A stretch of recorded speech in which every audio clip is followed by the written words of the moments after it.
7 minus 3. Yeah. Okay, can we slow the bird down a little bit? Sure. I'll do a harder problem. We'll slow them down a little bit. Okay, Matthew? Let's try 12 divided by 3. He's so quick.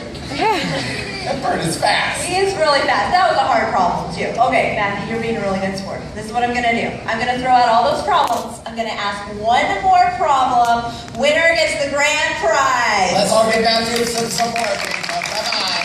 You can do it, Matthew. One more hand. For the win. What is 2 plus 2? 4. He got it. You win a sunflower seed. They pay $5 for those out in the park, Matthew. I'm only teasing you, right? This bird doesn't really know math. Hey, Keebler, what's 100 plus 3? That's silly, it's 104. Right? Oh, Keebler doesn't know math, Matthew, but he's really smart. What he's doing is listening for Q. So when I want him to say 4, I just say his Q. Happens to be another number, 3. 3. 3. See how that works?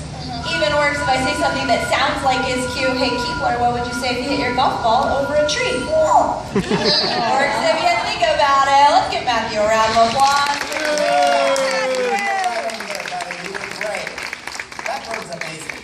It's amazing. Anybody would want a bird like that. Well, I can see why you say that, Joe, but parents in the home can be really challenging. Get to Well, why?